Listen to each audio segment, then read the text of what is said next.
flip side, we do long runs a lot. So we got kind of the two ends of the spectrum trying to develop this range. Now long runs have a tendency to scare a lot of people. We do warm up before our long runs, which makes them longer because you're warming up. And I approach them, I used to have it be, you know, the church of the Sunday long run. You know, every Sunday you gotta go long, gotta go long, gotta go long. But what I've tried to do over the last 10 years is I had to back away from that because I found that kids would be tired from the long run, so we couldn't get the work we needed in during the week. So I decided to cycle the long runs in with the workouts. So we run long, sometimes we'll run long on a Wednesday, or sometimes we'll run long, we cycle them in. It's usually between 7 to 14 days. We get a long run in, somewhere in there. That's part of it, and we stick with it, and we do it, but it's not every single week. The long runs can vary. For some kids, 6 miles is going to be a long run. I think we got to get out of the marathoner mindset because we're not training kids to be a marathon runner in high school and college. That's not an event. The furthest college can go is 10K. So we got to really think about what we're trying to do. So 6 can be a long run for some kids. Other kids can go up to 12 to 14. That's all they really, I believe, need.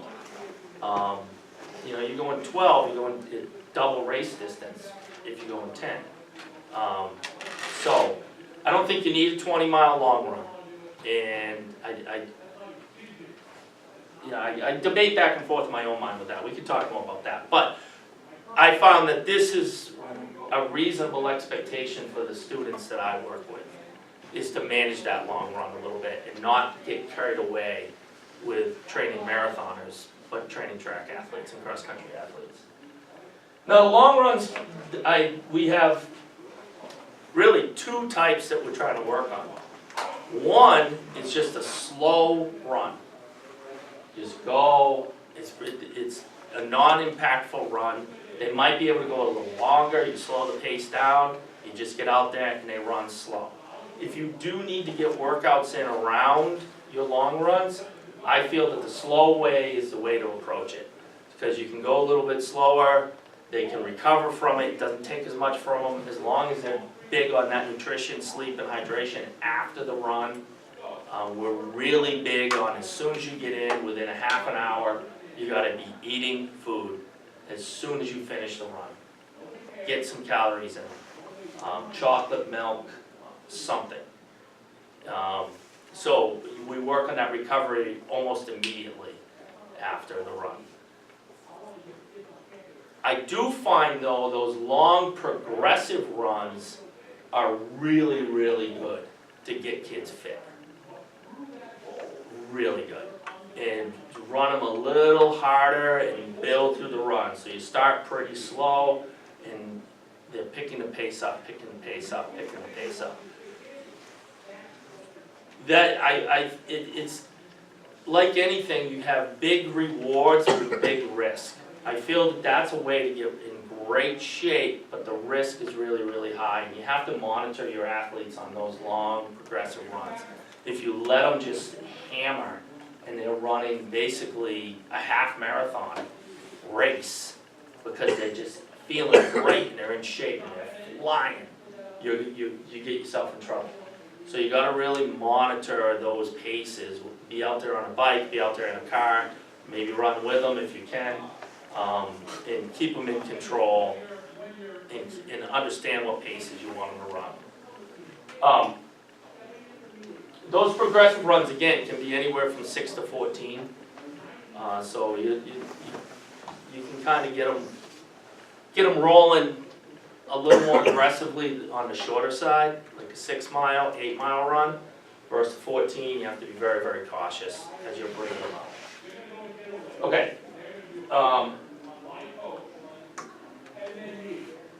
The next thing that we spend a lot of time on is core and strength training. Obviously, we're working on, I think, a really important thing that doesn't get mentioned much is that posture and how that affects the stride in the stride dynamics. And the dynamics of having an active foot and running and using your stride and pushing off behind and using your hips and your feet, obviously using them to run. But we spend a lot of time working on eyes up, knees up, toes up, even as a distance runner, not extending out, breaking and putting our hip out there, but instead putting our foot underneath and driving through out the back. The stronger they are, the longer they can run that way. If you watch Mo Farah run, that's exactly how he runs. If you watch most elite runners, that's exactly how they run. And they have to get very strong to be able to run that way. Most of the kids that we see in the state of New Hampshire can run that way for 400 meters. That's where they are. They're in the 400, running the 60 for the women. You got to get them strong enough through lifting and core and actual running to be able to run that way for a mile or 3K or 5K, ultimately in cross country in mud and slop. So really strength is a huge part of it. And it's very much, it happens to be overlooked a lot, you know, in stride placement. Now you got to work with kids, and again, it takes a lot of time. You can't suddenly just get an athlete day one and say, oh, you're out on your heel, done. You know, you have to run this way. Because you got to get them strong enough, you got to drill them, you got to work on their mechanics. A good place to work on proper stride mechanics is when they're doing strides. So they practice running well. So you stop them when they come back and they're doing their strides. If they're on their heels, you say, okay, no, we want to work on this today. Try to think of your form, think of your posture, and reinforce it all the time. You have to be, as a coach, as engaged and in the moment as you want your athletes to be. So when they're doing their strides, or when they're warming up, or when they're running, you have to be visually on them and giving them positive feedback and working on that, instead of just kind of you're just hanging out while they're running. While they're running is an opportunity for you to work and actually stop them and say, okay, let's try it this way. Can you do it this way? So one of the cycles that we use a lot is over the summer. So we're getting our long runs in, and then we cycle fartlek, hills, tempo. And so you can cycle those over 3 weeks. We'll even use it as we go into the year. Fartlek, hills, tempo, fartlek, hills, tempo, tempo, fart. Cycling those three things. And they really, that system has worked fairly well. Some of the schools, if you don't have a track, you can use this system to get people to run really, really fast. You can use this system in cross country as well. So that's the cycle that we use. With the fartlek, I like to get 20 minutes of hard running in. Usually, for me, that's where I'm trying to get kids to be over 6K. For a lot of high schools, that would be where you're trying to get kids over 5K, that 20-minute mark. So, one of the fartleks that's worked well for us is you go 1 minute hard, 3 minutes easy, then you go 2 minutes hard, 2 minutes easy, then you go 3 minutes hard, 1 minute easy, and then 4 minutes hard. So the way I have like, and then you do that twice. So I have, and if I post this for the kids, it'd be 1, 3, 2, 2, 3, 1, 4. Times 2. They would know what that means. So those are your recoveries. Those are your hards. And you can see you kind of wind into it after the first, this part's pretty easy. This part's pretty hard. You kind of work into that effort. We do that a lot. Or we'll do like one set of that. So if we went by 1, and then we finish with a hard mile. Something like that. What's the number? 4 times. times 2. So you do this whole thing twice. So you go through, you go hard once, easy 3. Oh, I'm sorry, I get it, the last one's just 4 minutes. Yeah, that's 4. Okay. Yeah, 4 minutes. Yeah. So you go 2 hard, 2 easy, 3 hard, 1 easy, 4 And then 4. minutes. Okay, yeah. They can get a drink, they can jog around, take a pause, calm them down, and go through it again. Is it 4 minutes hard in that one? Oh yeah, Okay. yeah, that's really hard. Because they're just coming off of a 3 hard, and they only gave them a minute. Yep. That really stimulates how you feel across, yeah, sure. When you're saying hard on this for 20 minutes worth of work, are you talking like 10K race pace, 5K race pace? That's a great question, and that kind of leads into the next thing.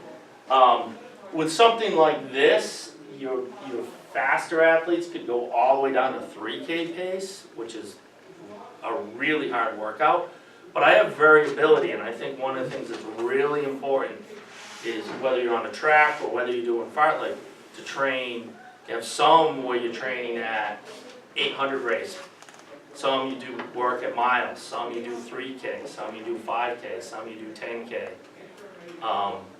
And mixing and matching those workouts, having that multi-tiered approach, that approach, I think, instead of just training one system, you got to train multiple systems. We have a tendency to really get locked in on, what we feel comfortable with, their mile pace or their cross-country pace.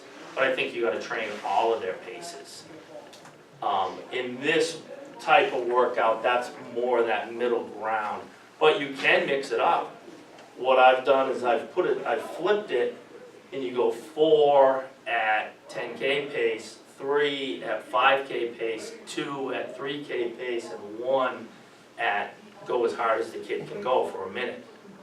Give them a break, do it again. So you flip it around and go, instead of going strength, that would be more of like a cross-country type effort when we're going up. But if we go down, that's more of what I would do in track and work on getting them for like a mile or getting them really flying at the end. This would be cross-country. This Flipping one it would be around. cross, most likely. And then if I was to flip it around and go, my pen's dying on me here, but go 4, 3, 2, 1, with the same recoveries. Would be for the miler. Yeah, you'd be accelerating out.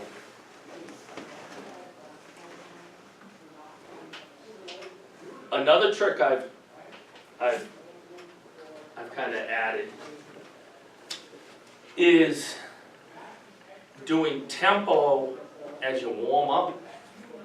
We all want to do tempo runs. Tempo runs are again, huge benefit. Do tempo as you warm up. So in that warm-up B, we'll run that 10 minutes at tempo pace. And I'll actually time them. I'll actually be on the track timing them every lap. I want you guys to run these in whatever, 90s today, timing them for 10 minutes. And then cool down with fartlek, quote unquote, cool down. So they'll do like a track workout. Like the other day I had an athlete, she did like, I don't know, like 6'5", 5, 3, 2, right? Did that, and then went outside and cooled down with fartlek and cooled down with 13 minutes of 1 minute on, 2 minutes off, 1 minute on, 2 minutes off, 1 minute on, 2 minutes off for 13 minutes. And then just jog 5 more minutes, and that was the end.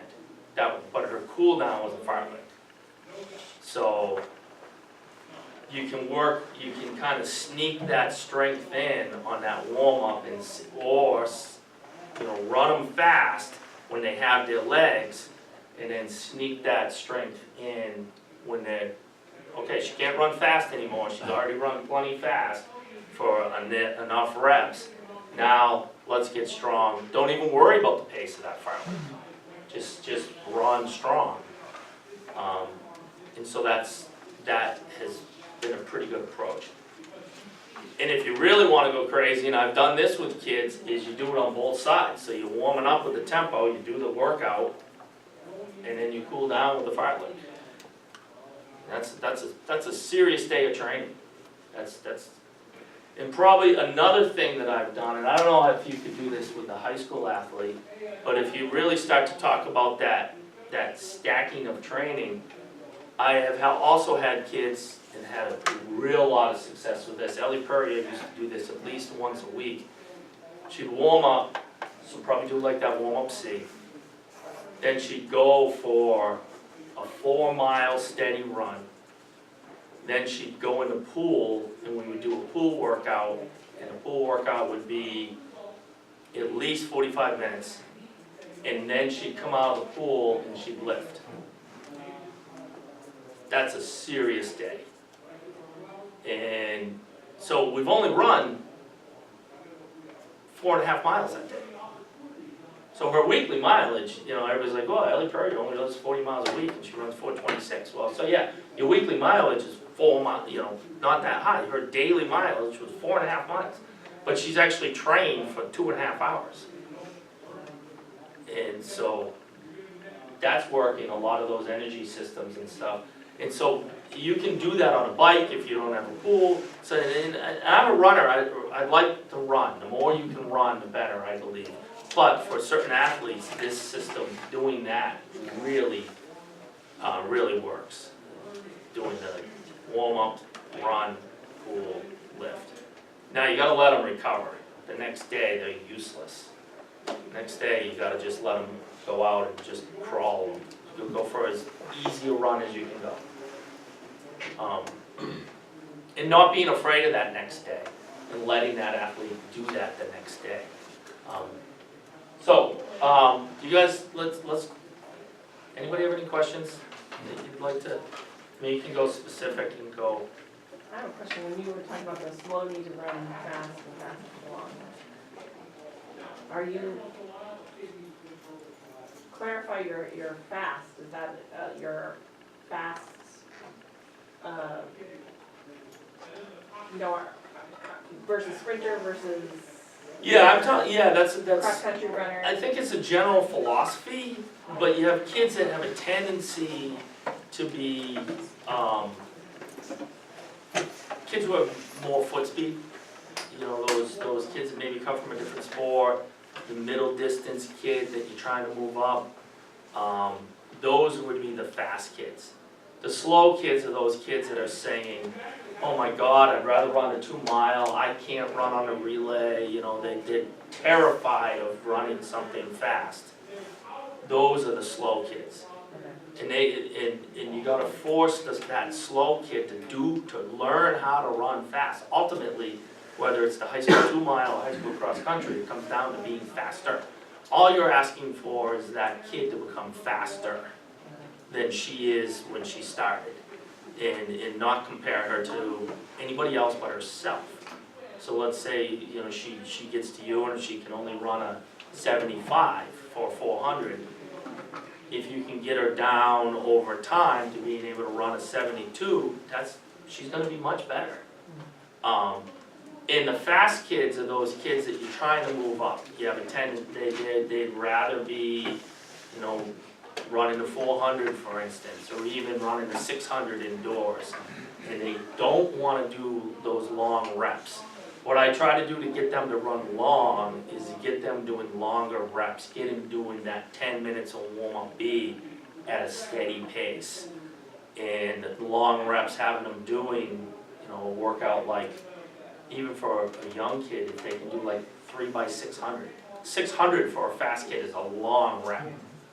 So you go 3 by 600, and then, you know, and then what I found is you kind of, you know, give them a reward. So you go 3 by 600, 3 by 150. So they know that they're going to get the 150s. You got to just survive the 6s. And then I try to set the 6s at a pace that is doable as well. I don't say, okay, we're going to go out and do these 6s at, you know, some crazy pace. Do a 6, I want, at a pace that's got some rhythm to it that they can actually go finish it at, you know, maybe even building up the last 200 and have them work on that. I don't like kids death marching out there. So you gotta find the distance that they can run without death marching. If they're out there just plodding along, which isn't gonna help them be the efficiency that you want them to race at, then the rep's too long. And another way to get the kids to run long is to break it up with rest. So, super short rest, so you can have them go, we have a small track indoors, so that makes it really easy, but let's say you're outdoors, you can have them go, you know, 300 and rest them, and then you gotta go from there to there, get that 100 in, and rest them for like 45 seconds, and then do another 300. They essentially got a 600 in, but you kinda tricked them into it. And then you might go 300, 300, 300, and then give them a big rest. Now they are, oh my God, they just got a 9 in, which, and you can manipulate the rest. You might go 45, and then a minute the second one. Or if you really want to get cute with them, you can go 45 and then 30 on the second, you know, shorten it. And then eventually they can do the whole thing without the rest. And that's, again, taking that time.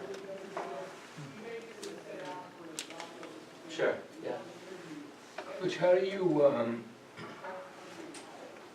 deal with, for example, let's say you're middle distance runners, 1,800, 1,500, and you have, I don't know how many you have, let's say you have 10 or 12, Yeah, and the range of talent is significant. yeah, that's great. So do you break them into 2 different groups, or 3 different groups? How do you handle that? Yeah, and I've really had to work with that the last couple of years because, you know, Ellie's a world-class talent. You know, Right. a 4:26 miler, and I have other kids that are 5-minute milers. Not that 5 minutes is slow, but one of the things that I would do is when Ellie was training, when I talked about having training the systems, Ellie'd be training her 3K pace, which are 75s. And some of these milers, these 5-minute milers would be training their mile pace. So you'd put them together on that day and say, you know, we're running 75s today. And then, you know, when Ellie's running then her mile pace, well then I'd put her with an 800 kid who's like a 2:0 kid. So that's one way to do it. You gotta really spend a lot of time to organize your practices that way. Another way to do it is I will have people run parts with that top athlete and even lead that top, instead of having that top kid lead the whole time. So let's say the top, I had an athlete yesterday do a couple 2Ks. You know, so she did 2x2K to start to work out. And I had a couple of the younger runners go a K with her. So she was running her 2Ks, she's supposed to run them in 7 minutes, she ran them a little under, so that's 3:30 a K. Some of these younger kids can do that first K in 3:30. So they're only going a K, this other athlete's going 2. And what I'll do is sometimes I'll also then have